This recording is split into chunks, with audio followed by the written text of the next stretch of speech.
نحمده ونصلي على رسوله الكريم. أما بعد فأعوذ بالله من الشيطان الرجيم. بسم الله الرحمن الرحيم.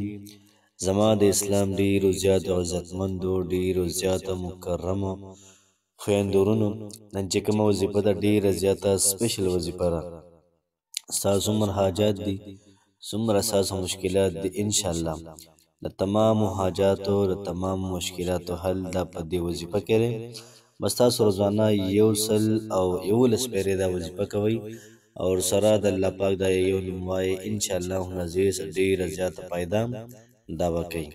دغه رنګې د چا که د رشتې مسله وي، په ښه ځای کې رشته نه کېږي، انشاءالله العزیز د دې وظیفې نه بعد ستاسو په ژوند کې یو سکون را روان دی، ستاسو په ژوند کې یو خوشحالي را روانه ده، ستاسو ژوند کې رڼاګان را روانې دي، انشاءالله العزیز دومره خوشحالي دا به ته په خپلو سترګو باندې انشاءالله وینې.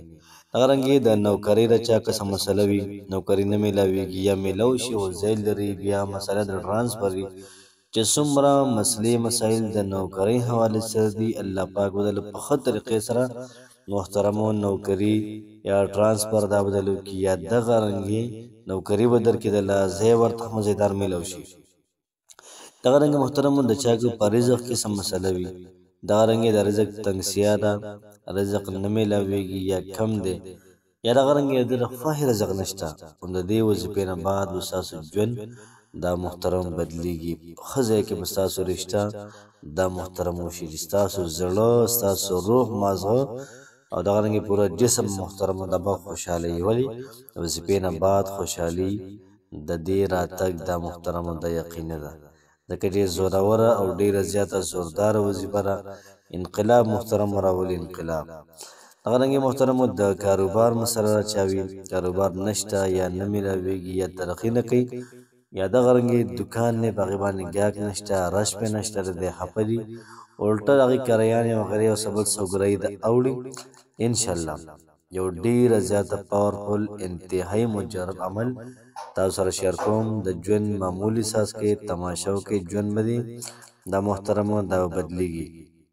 وظیفې ترتیب او دغه رنګې د وظیفې طریقه کار انتهایي اسان دی، او تاسو هم دا وایئ چې یاره داسې وظیفې چې بېخي اسان وي موږ یې کولی شو، انشاءالله ته هم کولی شي، وړه ماشومه دا هم کولی شي، ماشوم هم کولی شي، هر څوک د وظیفه د ځان لپاره هم کولی شي، دغه رنګې د بل چا لپاره هم کولی شي. په ترتیب او طریقه کار به داسې وي چې تاسو په یو خاص ځای کې دا کښېنئ، چې کله کښېناست په یو خاص ځای کې که چېرته څه عذر شرعي نه و، مطلب پلار رالده دی راپاڅه بیا به خامخا به ورځي، پلار دی یا یو ښځه را وظیفه کوي خاوند ورته اواز وکړي نو خامخا به ورځي، یا ته د مور اواز وکړو نو خامخا به ته ورځې، شاګرد د وظیفه کوي استاد ورته اواز وکړو څه به ته وایي خامخا نو خامخا به یې ورځي.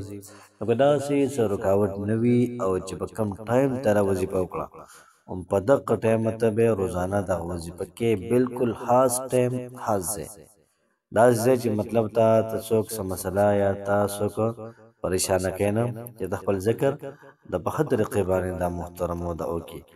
انشاءالله وظیفې ترتیب او طریقه کار ته ښایم، مکمل یقین مکمل عزم سره دا وظیفه وکړئ، انشاءالله کار به لازم وکړي. محترمو تاسو پرې څه وکړئ چې 314 پیرې یا وهاب ووایئ، هغې نه مخکې وروسته درود ابراهیمي چې 100 پیرې وي، مطلب 11 پیرې وي یا 21 پیرې وي، د هغې نه بعد تاسو یا وهاب 314 پیرې ووایئ، او بیا د هغې نه بعد تاسو بعد آیات مبارکه دا به تاسو 111 پیرې ووایئ، لا اله الا انت سبحانك انی کنت من الظالمین، دا به ووایئ.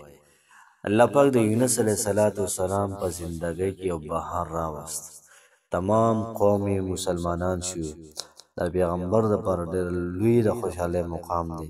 د مۍ د خېټې نه الله پاک محترم دا راویسته او راغلی عذاب په الله پاک دا لر کړ. نو لا اله الا انت سبحانك انی کنت من الظالمین، او دې نه بعد باید دعا وکئ، او بیا د هغې نه بعد محترمو تاسو درود شریف ووایئ، مکمل یقین سره روزانه کوئ، انشاءالله الله پاک به د هر مسله ختمه کړي.